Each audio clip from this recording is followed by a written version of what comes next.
కొంతమంది వ్యవహారాలు ఎలా ఉంటాయంటే దేవుని ఆలోచనలు అడుగుతారు, దేవుని తలంపులు అడుగుతారు, కానీ వీళ్ళ బుర్రకు తోచిందే చేస్తారు. అదేంటంటే దేవుడికి అడ్డ సమాధానాలు చెప్తుంటారు. లైఫ్లో ఎప్పుడు కూడా చేయొద్దు ఆ పొరపాటు. నువ్వు దేవుని చిత్తం అడిగి ఒక పని మొదలు పెట్టావా, దానికి ఎన్ని పెను తుఫాన్లు ఎదురొచ్చినా నువ్వు వెనక తగ్గొద్దు. నువ్వు అలా ముందుకు సాగిపోతానే ఉండాలి. దేవుడు చెప్పాడు కదా, నువ్వు చేస్తానే వెళ్ళిపోవాలి. దేవునికి స్తోత్రం కలుగునుగాక. దేవుడు నీతో మాట్లాడింది స్పష్టమని 1, 2, 3, 4 సార్లు 4 రకాలుగా నిరూపణ చేసుకో.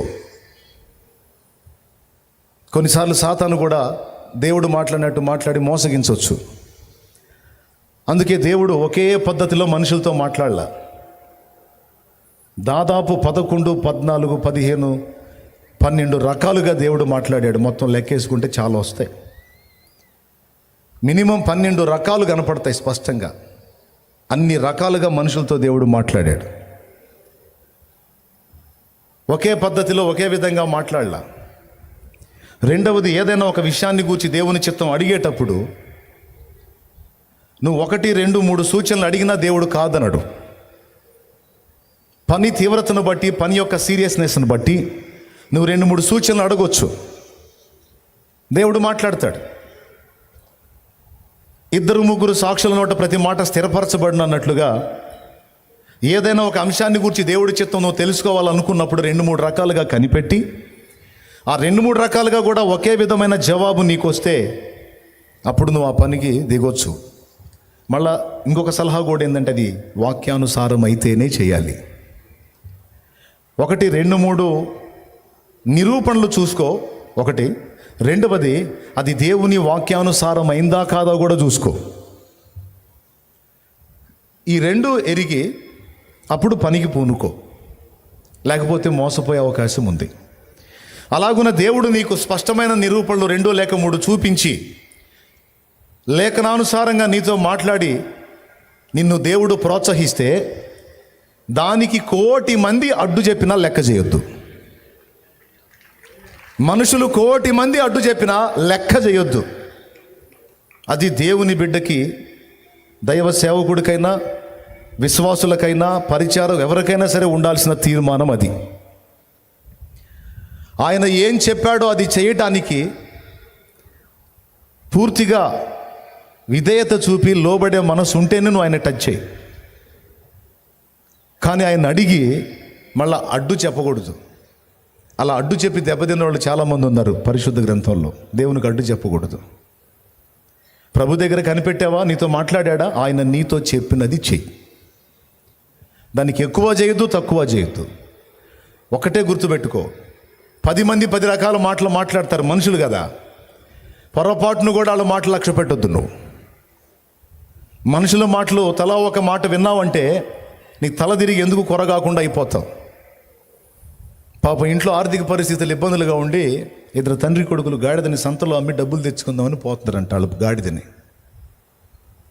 గాడిదని తోలుకొని పోతుంటే దారిలో ఒకడు కనపడ్డాడు. చక్కగా గాడిద బరువులు మోసే గాడిదని పెట్టుకొని మీరు గాడిదల్లా నడిచిపోతారేంది, ఎక్కిపోవచ్చుగా అన్నాడంట. సరే తండ్రి ఎక్కి కూర్చున్నాడు, కొడుకు దోలుతున్నాడు గాడిదని. ఇంకొంచెం దూరం పోయినాక ఇంకొకటి కనపడ్డాడు. పెద్దోడిని చూసి అంటున్నాడు, తండ్రిని చూసి, పెద్దోడివి గాడిదలాగా ఉన్నావు, సిగ్గులేదు నీకు, చిన్నోడి చేత తోలిస్తా నువ్వు కూర్చున్నావే అన్నాడు. అరే ఇదేదో తప్పులాగుందని ఆ పెద్దోడు దిగి ఈ చిన్నోడిని ఎక్కిచ్చి తోలుతున్నాడు. ఇంకొంచెం దూరం పోయినాక ఇంకొకటి వచ్చాడు. ఉచిత సలహాలు చెప్పేవాళ్ళు ఉంటారు. ఇంకొకటి వచ్చి, కుర్రోడికి సిగ్గులేదు, పెద్దోడి చేత తోలిస్తా, కుర్రోడి నడవాల్సినోడి నువ్వు ఎక్కి కూర్చున్నావా అన్నాడు. మా నాన్న ఎక్కితే ఆ మాట అన్నారు, నేను ఎక్కితే ఈ మాట అన్నారు, ఖాళీగా తోలితే ఇంకొక మాట అన్నారని ఓ పని చేద్దామని 2 ఎక్కారు. ఇంకొకటి ఎదురుపడ్డాడు. వాడన్నాడు, అది ఎంత నోరు లేని పశువు అయితే మాత్రం అంత జాలి దయ లేకుండా ఉంటారా మీరు? అది ఎంత మాట్లాడలేనిది అయితే మాత్రం మీకేం మానవత్వం లేదా? అవంతున్న దున్నపోతులాగా ఉన్నారు. 2 ఎక్కారు పాప, అది ఎడమోసిద్ది అన్నాడు ఇంకొకడు. అరే ఖాళీగా తోలితేనేమో ఒక మాట అన్నారు, ఒకటెక్కితే ఒక మాట అన్నారు, ఇంకొకటెక్కితే ఇంకొక మాట అన్నారు, ఇద్దరెక్కితే ఒక మాట అన్నారు. ఇప్పుడు ఏం చేయాలరా అని దాన్ని అడబెట్టి కూర్చున్నారు. వాళ్ళకు ఒక ఐడియా వచ్చింది. ఎట్లనో కష్టపడి గాడిద 4 కాళ్ళు కట్టేశారు. చూడండి వాళ్ళ కర్మ ఎట్లా పట్టిందో చూడండి. మనుషుల పనికిమాలిన ఉచిత సలహాలు వింటే కర్మ ఎట్లా గాలిద్దో చూడండి. 4 కాళ్ళు కట్టేసి ఒక కర్ర కొనుక్కొచ్చి ఆ 4 కాళ్ళు గాడిదని తిరగేశారు. ఈ కర్రని ఆ 4 కాళ్ళ మధ్యలో పెట్టేశారు. నేను చెబుతాను తీసే, ఇక దాన్ని నీళ్లు మోసుకుంటూ పోతున్నారు. దాన్ని నీళ్లు మోసుకుంటూ ఎవరు మోయాలి? గాడిద మనల్ని మోయాలి. మనుషుల సలహాలు ఎట్లా చేసినాయి అంటే గాడిద నీళ్లు మోసేటట్టు తయారైంది. చివరికి ఒక కాలువ దాటుతా అది అటు ఇటు బేసుకేసరికి అది అందులో పడింది. కాబట్టి ఉచిత సలహాలు, దారిని పోయే వాళ్ళ మాటలు వింటే గాడిద సంతకు చేరదన్న సామెత పుట్టింది. కొంతమంది సలహాలు అలా ఉంటాయి. తలా ఒక సలహా, తలా ఒక మాట మాట్లాడుతూ ఉంటారు. నువ్వు తెలుసుకోవాల్సింది, నువ్వు నడుచుకోవాల్సింది, నువ్వు కనిపెట్టాల్సింది, నువ్వు ఫాలో అవ్వాల్సింది దేవుని మాట మొదట. దేవుడు నీతో ఏం చెప్తున్నాడో అది కానీ నువ్వు చేస్తా ముందుకు సాగిపోతే, నేను చెప్తున్నాను, 1,000,000 స్వరాలు ఏకమై వద్దు కాదు అన్న నా దేవుడు చెప్పాడని నువ్వు ముందుకు సాగిపోతే చివరికి నువ్వే గెలుస్తావు. ఆ 1,000,000 స్వరాలు మౌనం అయిపోతాయి, అవన్నీ తల దించుకుంటాయి. కొన్నిసార్లు దైవ చిత్తం మనం చేసేటప్పుడు కొన్ని పెను తుఫాన్లు ఎదురవుతాయి. మనకు అనిపించింది వాళ్ళ సలహానే నిజమేనేమో, వాళ్ళ ఆలోచనే తీసుకోవాల్సి ఉండేనేమో అని అనిపిస్తుంది. అట్లా శోధించబడద్దు. దైవ చిత్త ప్రకారం నువ్వు వెళ్ళినప్పుడు పూలబాట అని చెప్పలేదు లేఖనంలో. పెను తుఫాన్లు ఉంటాయి. దైవ చిత్తంలో నువ్వు నడుస్తున్నప్పుడు, దేవుడిచ్చిన ఆలోచనల ప్రకారం నువ్వు బ్రతుకుతూ ముందుకు సాగుతున్నప్పుడు కొన్ని పెను తుఫాన్లు ఉంటాయి. అసలు నువ్వు ఆయన చిత్తంలో ఉంటావా ఉండవా టెస్ట్ చేయడానికి కూడా కొన్ని శోధనలు నీకు అనుమతించవచ్చు. యోసేపు చెప్పిన మాట నెరవేరు వరకు యెహోవా వాక్కు అతన్ని పరిశోధించుచుండెను అని రాయబడి ఉంది కీర్తనల్లో. అన్నలారా, మీరందరూ నా కాళ్ళకి సాగిల పడుతున్నారు, నేను నిలబడి ఉన్నాను, మీరందరూ కలిసి నా కాళ్ళు మొక్కుతున్నారు అన్నాడు. దాన్ని దేవుడు నెరవేరుస్తాడు అనుకుంటే పరిస్థితులన్నీ రివర్స్ అయిపోయినాయి. వచ్చిన దర్శనం వేరు, కానీ యోసేపుకు జరిగింది వేరు. అన్నలు కాలు మొక్కుతారంటే కాలుతో చేత్తో తన్ని నీళ్ళు లేని బావిలో తోశారు. అన్నలు కాలు మొక్కుతారు అనుకుని దేవుడు దర్శనం చూపించాడు అనుకుంటే వాళ్ళు మళ్ళీ బయటికి తీసి 20 తులాల వెండికి అమ్మారు. ఇప్పుడు అన్నల దగ్గర లేడు, ఐగుప్తులో బానిస బతుకుతున్నాడు. నాకు ఇచ్చిన దర్శనం ఏంది, నాతో నువ్వు చెప్పిన మాటలేంది, ప్రస్తుతం నా బతుకేంది? దేవుడు ఒకటే ఆన్సర్, నేను నీతో చెప్పింది నువ్వు చేస్తూ ఉన్నావు గనక నేను నీకు తోడుగా ఉన్నాను. ఎదురవుతున్న పెను తుఫాన్లకు జడియొద్దు, నేను మాట తప్పను. ఆమేన్. నేను మాట తప్పను. నా మాటలో నువ్వు ఉన్నావో లేదో చూసుకో, అదొక్కటే. నేనైతే నీకు ఇచ్చిన మాట తప్ప నీకు చేయాలనుకున్న కార్యం చేస్తాను. చివరికి ఏం జరిగిందో మీకు తెలుసు. యెహోవా యోసేపునకు తోడై ఉండెను. అతడు అడుగుపెట్టిన ప్రదేశాలను ఆశీర్వదించబడుతున్నాయి. అతను మాత్రం పాప ఇబ్బందుల కొలిమిలో ఉన్నాడు. గుర్తుపెట్టుకోండి, దైవ చిత్తం మనం చేసేటప్పుడు అన్ని పూలబాట్లాగా ఉండవు. కొన్నిసార్లు పెను తుఫాన్లు కూడా ఉంటాయి. వాటిని కూడా తాళుకొని ముందుకు సాగాలి మనం. ఒకటే గుర్తుపెట్టుకో, ఆయన నాతో చెప్పాడా లేదా, 1కి 4 రకాలుగా స్పష్టత తెలుసుకొని అడుగు ముందుకే. ఏ విషయంలోనైనా, అది సేవ కావచ్చు, జీవితంలో నువ్వు చేయాలనుకున్న ప్రయత్నాలు కావచ్చు, అది నీ సేవా జీవితమో, లేకపోతే విశ్వాస జీవితమో, రక్షణ జీవితమో, లేకపోతే నీ దైనందిన జీవితంలో నీకున్న అవసరాల సమస్యలను బట్టిన ఆలోచన ఏదైనా సరే, నువ్వు దేవుని ఒక ఆలోచన అడిగినట్లయితే, దేవుడు నీతో చెప్పినట్లయితే తప్పకుండా దాన్ని నెరవేర్చే విషయంలో జాగ్రత్త కలిగి ఉండు. వెనకడుగు వేయవాకు. కొన్నిసార్లు ఆత్మీయుల సలహాలు ఉంటాయి. దేవుడు మాట్లాడే పద్ధతుల్లో ఒక పద్ధతి ఏంటంటే దైవజనుల ద్వారా కూడా దేవుడు మాట్లాడతాడు. నీకంటే పెద్దవాళ్ళు ఆత్మీయులైన దైవజనుల ఆలోచన నువ్వు తీసుకోవచ్చు. నీకంటే ముందు దేవుడితో నడుస్తున్న వాళ్ళకి నీ అభిప్రాయాలు చెప్పి వాళ్ళు ఇలా కాదు ఇలా అంటే నువ్వు దానికి విధేయత చూపొచ్చు. ఎందుకంటే వాళ్ళు కూడా లేఖనాన్ని ఎరుగుంటారు, వాళ్ళు లేఖనానుసారంగానే నీకు సలహా ఇస్తారు కనుక ఆ ఆలోచన నువ్వు తీసుకోవచ్చు. ఎందుకంటే మరియమ్మ చెప్పిన సలహా వాళ్ళిద్దరు విన్నారు. ఆయన మీతో చెప్పినది చెయ్యండి అని ఆమె చెప్పింది కదా, ఈమె మాట మనం ఎందుకు వినాలే అనుకోలా, విన్నారు. యేసు ప్రభు అన్నాడు, వెళ్ళి ఆ బాణాల నిండా నీళ్లు పోయిండి అన్నాడు. తెచ్చి నీళ్లు అంచుల మట్టుకు నింపిరి అని రాస్తుంది. సరే, బాగుంది, నింపారు. తర్వాత విందు ప్రధాని వచ్చేసాడు. కోలాహలం అంతా, హడావుడి అంతా, గందరగోళం అంతా కనపడుతుంది. ఆర్భాటంగా వచ్చాడు మంది మార్బలాన్ని వేసుకొని. యేసు ప్రభు అన్నాడు, పాత్రను అందులో ముంచి నేరుగా తీసుకెళ్ళి విందు ప్రధానికి ఇవ్వండి అన్నాడు. నేరుగా తీసుకెళ్ళి విందు ప్రధానికి ఇవ్వండి అంటే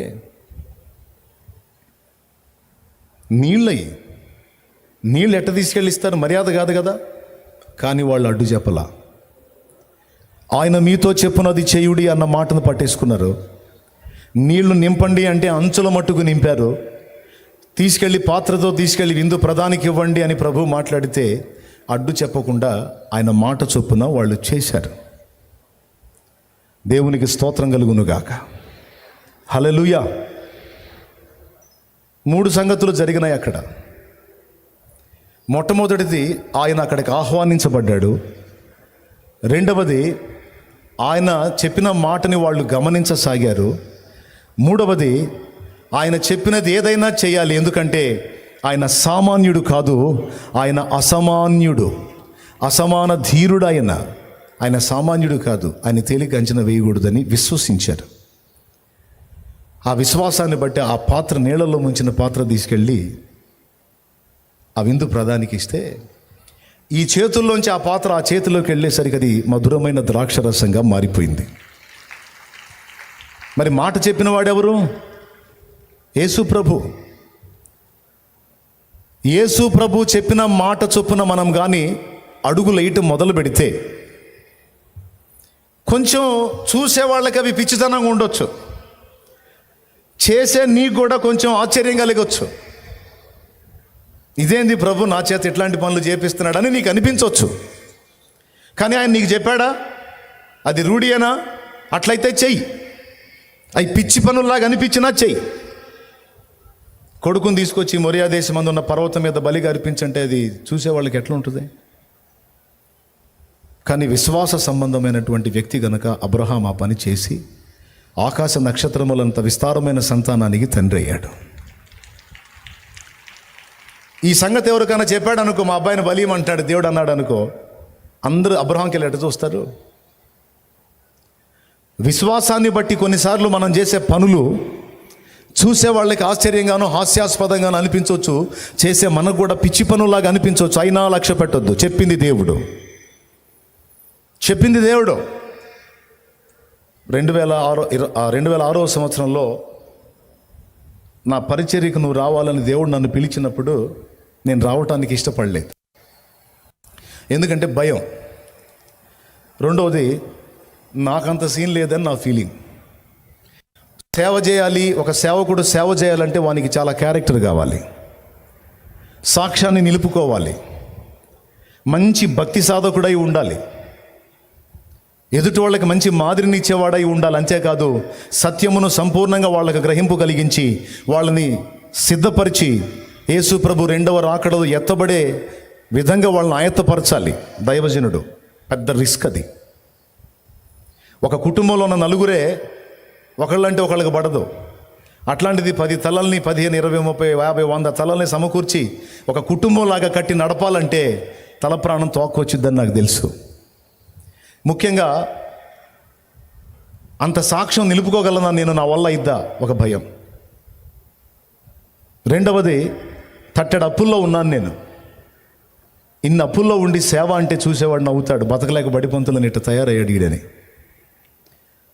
మూడవది, సేవకుడు అనేవాడికి విమర్శలు ఎక్కువ.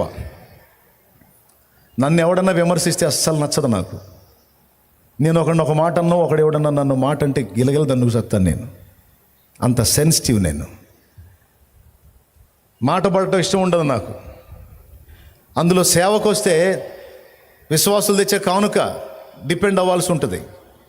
అంటే ఎవరో ఇచ్చేదాన్ని ఎదురు చూడాల్సి ఉంటుంది. నాకు ఇష్టం లేదు. మనం కష్టపడాలి, సంపాదించాలి, తినాలి, మనం నలుగురికి పెట్టాలి, అంతేగాని ఎవడో ఇచ్చేదాన్ని మనం ఎదురు చూడటం ఏంటి అని ఫీలింగ్. తర్వాత సేవకులకు వచ్చే విమర్శలు నాకు ముందే తెలుసు. చక్కగా తెల్లటి బట్టలు వేసుకొని తిరుగుతున్నారనుకో, వాళ్ళకి ఏమండే వండని కూడు వడకని గుడ్డ అని. వాళ్ళకి ఏముందండి, ఆదివారం ఒకరోజు ప్రసంగం చేస్తే 6 రోజు సరిపోయినంత సమృద్ధి. టిప్పుటాపుగా తిరగ ఎట్ట తిరుగుతారు ఏందంటారు. తెల్ల బట్టలు వేసుకున్న వేషం వేస్తారంటారు. కలర్ బట్టలు వేసుకొని తిరిగారు అనుకో, పాస్టర్కే లోకాశలు చావలేదు, మనల్ని ఏమో లోకాశలు వద్దు అని చెబుతుంటాడు, మరి ఆయన ఎందుకు కలర్ వేస్తున్నాడు అంటారు. అందుకని కొంతమంది సేవకులు బ్లాక్ అండ్ వైట్ వేసుకుంటారు. దేవునికి స్తోత్రం, హల్లెలూయా. 1.5 గంట ప్రసంగం చేశాడు అనుకో, గాలి తోలేనట్టనే ఆ ప్రసంగం ఎప్పుడైపోయిందో కూడా అర్థం కాదు. ఆ తోలే గాలి ఆగదు, ఈ ప్రసంగం ఆగదు అంటారు. 1/2 గంటలో ప్రసంగం ఆపేశాడు అనుకో, ఏందమ్మా అయిపోయిందా, మరి ఆయనకు వచ్చింది అంతే అంటారు. 1.5 గంట చెబితే ఒక మాట, 1/2 గంట చెబితే ఇంకొక మాట.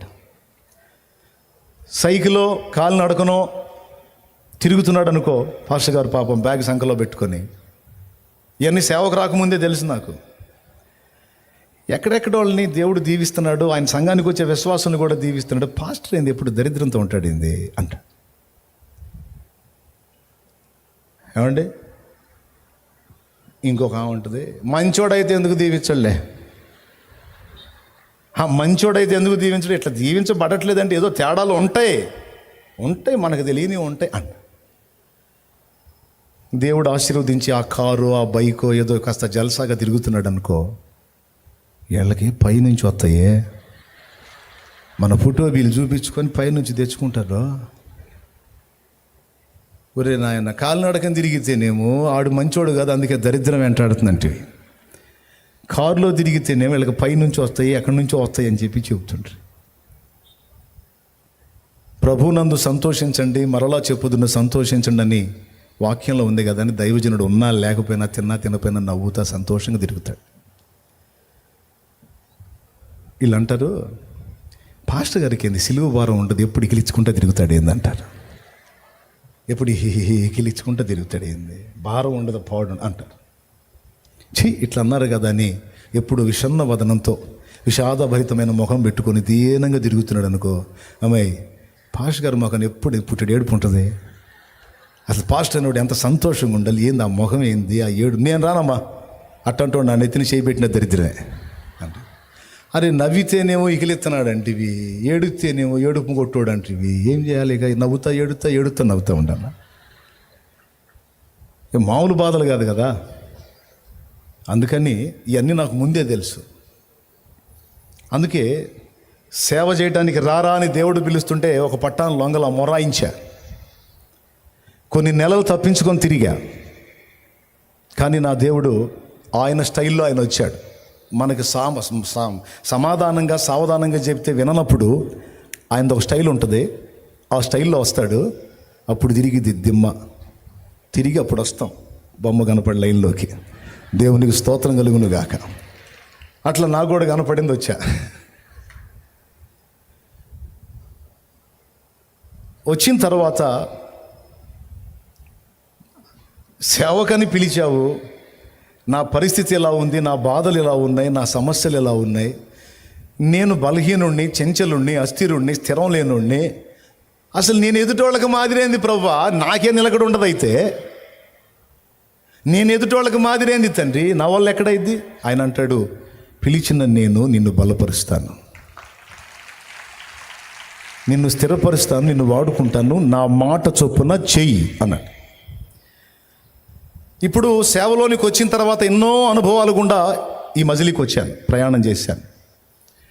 ఒకవేళ నేను ముందు చెప్పిన వాటికి భయపడి దేవుని చిత్తానికి విధేయత చూపకపోయినట్టయితే నా లైఫ్లో నేను చాలా బెస్ట్ కోల్పోయేవాడిని. నిజంగా నిజంగా నిజంగా. అందుకే ఆయన ఎప్పుడు చెప్పినా, ఏది చెప్పినా అది నీకు పిచ్చితనంగా అనిపించవచ్చు, హాస్యాస్పదంగా అనిపించవచ్చు, వెర్రితనంగా అనిపించవచ్చు. కానీ గుర్తుపెట్టుకో, నిన్ను పిలిచిన వాడు జ్ఞానమునకు మితి లేనివాడు. ఆయన దగ్గర ఒకవేళ పిచ్చి ఉందని నీకు అనిపిస్తే, వెర్రి ఉందని నీకు అనిపిస్తే, ఆ వెర్రి, ఆ పిచ్చి కూడా నీ జ్ఞానమునకు మించిన జ్ఞానము గలదని గుర్తుపెట్టుకో. ఆయన ఎప్పుడు పనికిమాలిన పనులు చెప్పేవాడు కాదు. చెప్పింది వింటే ధన్యుడివి, ధన్యురాలివి. ఒకనాటికి ఆ ఫలితాన్ని ఖచ్చితంగా నువ్వు చూస్తావు, లేకపోతే ఇబ్బంది పడతావు. నా లైఫ్లో ఇప్పుడు నేను ఇది చూస్తున్న ఇదంతా కూడా ఇక్కడే కాదు, ప్రతి ఆదివారం. ఇప్పుడు నాకు ఇదేం కొత్తగా లేదు, నాకేం వింతగా కూడా లేదు. ఎందుకో తెలుసా? ఎవ్రీ సండే 2 times నేను ఇదే అనుభవంలో ఉన్నాను. నేను దేవుని కృపలో ప్రతి ఆదివారం 2 సార్లు నేను ఈ అనుభవం నాకు ఎరుగుతున్నాను. నాకు అందుకే ఏం కొత్తగా అనిపించలే, చాలా సహజంగా ఉంది నాకు. నా ప్రభువుకే మహిమ. ఇలాంటి అనుభవాన్ని, ఇలాంటి కృపని ఆయన మాట తిరస్కరించి నేను కక్కుర్తిపడి నా జానడు పొట్ట కోసం తీసుకొని పక్కకి వెళ్ళినట్లయితే ఈ కృపంతా పోగొట్టుకునేవాడిని. పెను తుఫాన్లు ఎదురైనాయి, ఇప్పుడు కూడా ఎదురవుతున్నాయి. ఈ పనికి తగ్గ శోధన, దేనికి తగ్గ శోధన దానికి ఉంటుంది, ఎంత చెట్టుకి అంత గాలి అని. కానీ గుర్తుపెట్టుకో, దైవ చిత్తములో మనం ప్రయాణం చేస్తున్నప్పుడు నీకు అన్నీ అనుకూలంగా ఉండకపోవచ్చు. ఎప్పటికప్పుడు విశ్వాసం మీద ఆధారపడతా నువ్వు నడుస్తూ ఉండొచ్చు. కానీ గుర్తుపెట్టుకో, అంతిమ విజయం నీదే. ఓడో